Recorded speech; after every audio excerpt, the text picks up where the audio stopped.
asking within yourself is really informing. It is the entire mechanism and all of the different energies that are at work in us. It is unifying those energies and informing them that what really has to happen is we have to grow. We are, reaching into a treasure chest. We are reaching into this vast, completely open, unformed, profound richness at the core of ourselves. And rather than saying, please bring me a boyfriend, please bring me a new car, please bring me a baby, please bring me a whatever, a job, we are saying to that mechanism, and instead of like asking for the smallest things we can possibly ask for, what we're doing differently is we are asking of that profound treasure that it manifests itself in the highest and richest, most abundant way it possibly can. Not in a way in which it expresses itself as a contrivance of our ego, which is based on, misunderstanding, insecurity, and fear, but rather that it express itself in an uncontrived and completely natural way, so that our own conscious mind can begin to get it. We are in this world to grow.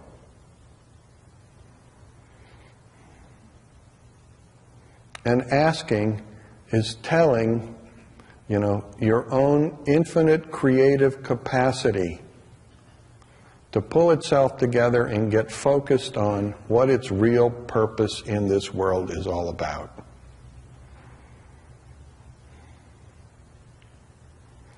As we are, by holding our attention inside and focusing our mind, really allowing for one agenda to assert itself, which is the deepest and richest and most profound agenda that is available to us, and holding that as these energy centers begin to move, to organize themselves, to align themselves, to flow among themselves, and start to manifest exactly what we're asking, that we grow.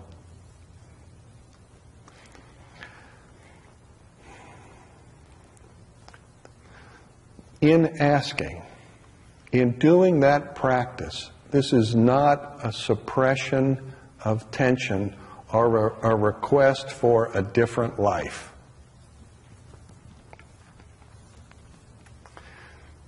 What we are hoping to do is to come into the fullness of contact with the life we have, which is a life that is an expression of the universal light and universal truth and universal richness, and we don't need a different life.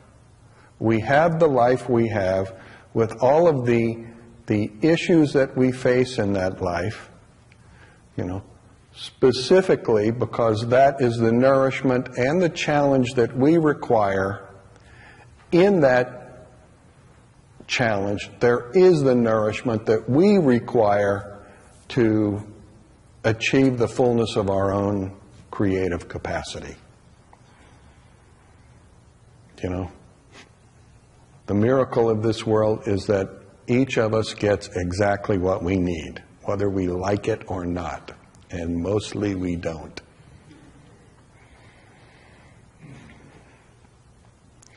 So the question comes up for people who are practicing, how do I do this? Well, you have to ask in your heart and ask within yourself. Take your attention in each of these chakras and ask.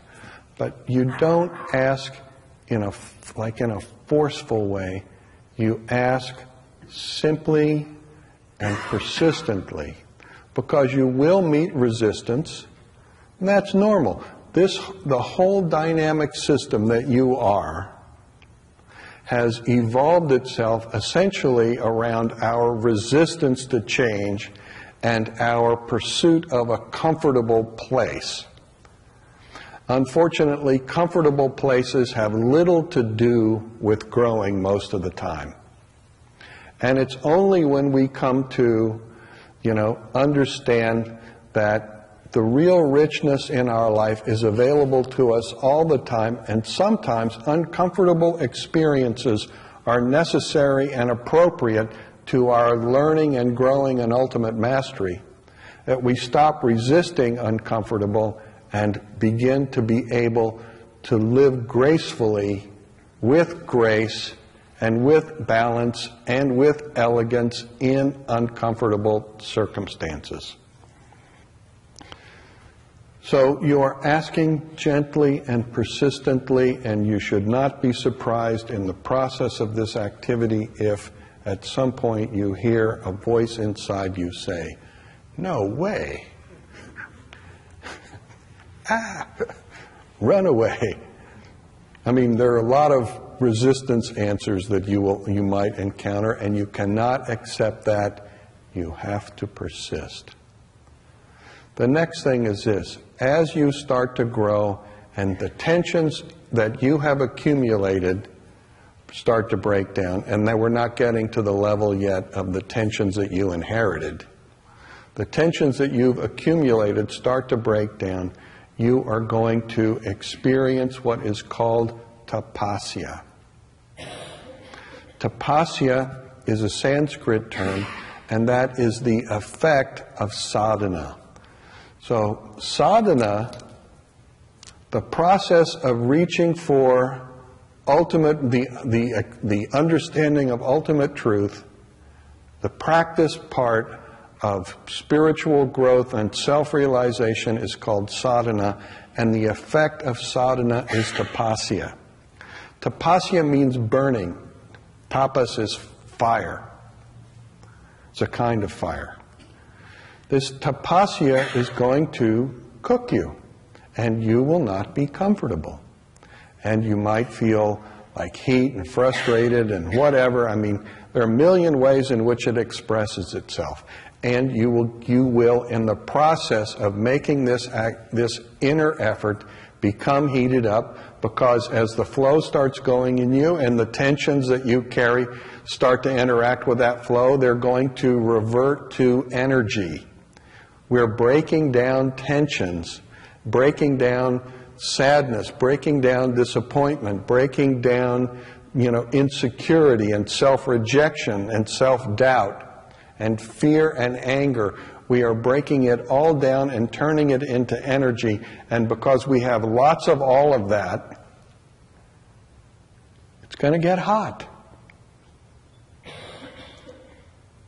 Understand that will happen.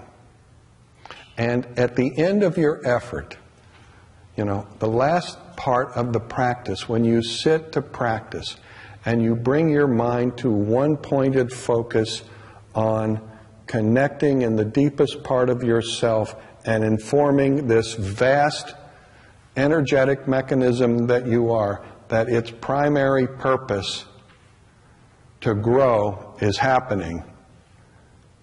And the last thing you want to do is move into, a few minutes of being grateful, of feeling sweetness in you and being grateful for the opportunity that you have in this life to realize your deepest creative potential. It's important. The sweetness, in India in the hot season, you'll always get offered what? Sugar cane juice. Well, it turns out that sugar cane grows in the hot season, but it also turns out that, sugar is an antidote for all that heat. And so if you will, at the end of your practice, and also at the end of class, if you will, for a few moments, remember the sweetness in you, and remember to be that in fact the highest understanding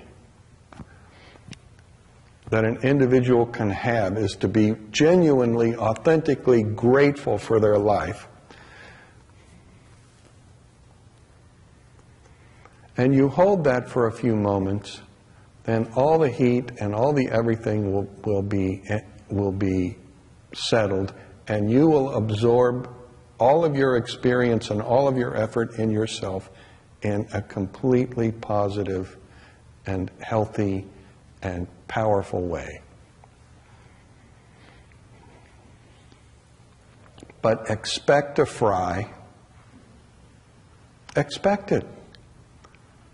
And be grateful for it, because thank God, what if you didn't? As any fruit ripens, or any vegetable ripens, any living thing ripens, the fundamental quality of its ripeness is its sweetness. Right? So, this too will be both your understanding of your goal, and it is a demonstration of the quality of your effort, that in time your life, in your life and your life itself, will become increasingly sweet. And hallelujah for that, and God bless you all, and I hope, you are deluged in sweetness almost instantaneously. God knows that's why as a demonstration of that prayer, I sit here, every time I do.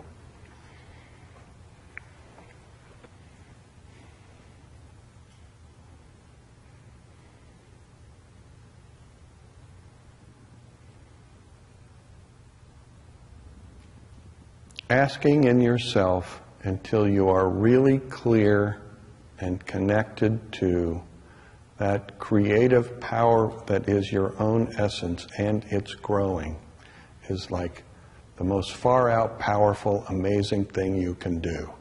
And it's so simple.